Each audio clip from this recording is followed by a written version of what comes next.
নিজের দ্বিতীয় আসরে অভিষেক হয়ে বল হাতে বাজিমাত করলেন নাহিদ রানা, আর এতেই এবার মোটা অঙ্কের পারিশ্রমিক পাচ্ছেন টাইগার পেসার। পুরো সিজন না খেললেও এবার পাকিস্তান সুপার লিগ থেকে কাঁড়ি কাঁড়ি টাকা পকেটে পুরে দেশে ফিরবেন রানা। যেমন দাম তেমনই দলের আস্থার প্রতিদানও দিয়েছেন তিনি।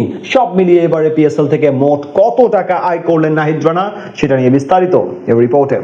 দুর্দান্ত এক মৌসুম পার করলেন নাহিদ রানা। 2 মেয়াদে এবার পিএসএল খেলতে গিয়ে বেশ ভালো নাম কামিয়েছেন বাংলাদেশের চাঁপাইনবাবগঞ্জ থেকে উঠে আসা এই পেসার। নামের পাশাপাশি অবশ্য অর্থের দিক থেকেও বেশ লাভবান হয়েছেন রানা। পুরো সিজনে দলের সাথে না থাকলেও বিশাল পরিমাণ পারিশ্রমিক পাচ্ছেন তিনি। বর্তমানে টাইগার ক্রিকেটারদের মধ্যে তো বটেই, গোটা বিশ্ব ক্রিকেটে অন্যতম সেরা পেসারদের মধ্যে একজন নাহিদ রানা। ঠিক সেই কারণেই মূলত এত চড়া দামে এবং আকাশচুম্বী চাহিদায় তাকে দলে নেয় পেশোয়ার জালমি। ফ্র্যাঞ্চাইজিটির প্রথম 6 ম্যাচের ডাগ আউটে ছিলেন রানা, সেখানে 4 ম্যাচে ছিলেন একাদশে। 4টির মধ্যে 3টিতেই সমীহ জাগানোর মতো পারফরমেন্স করেন তিনি। বল হাতে অসাধারণভাবে আস্থার প্রতিদান দিয়ে মূলত পেশোয়ার জালমিকে ফাইনালে ওঠার ভিত গড়ে দিয়ে এসেছিলেন এই ডানহাতি পেসার। এবার ফাইনালও দেখালেন নিজের বোলিং বেলকি। এরপর নিউজিল্যান্ডের বিপক্ষে সিরিজ খেলতে আসেন, তারপর ফাইনালের আগে পুনরায় যোগ দেন ফ্র্যাঞ্চাইজিটির সাথে। সেখানে এই ম্যাচেও বল হাতে অসাধারণ পারফরমেন্স করেন তিনি।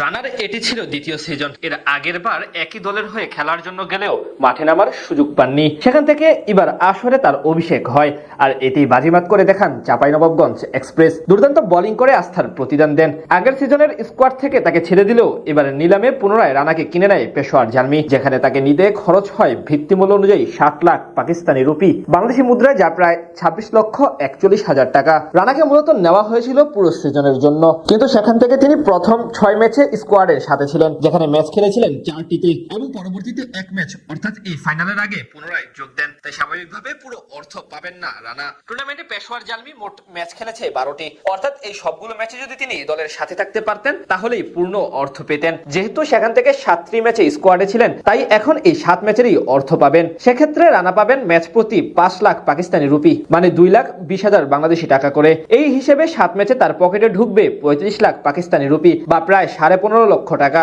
এছাড়া ম্যাচ সেরার পুরস্কারও আছে এর মাঝে। তবে যেহেতু ফাইনালের জন্য নতুন করে যুক্ত হয়েছেন তিনি, তাই ঠিক চুক্তি অনুযায়ী অর্থ পাবেন কিনা, নাকি তার চেয়ে বেশি দেওয়া হবে এই ম্যাচের জন্য, সেই প্রশ্নও থেকে যায়। এদিন ফাইনালেও দুর্দান্ত পারফরমেন্স করেন রানা।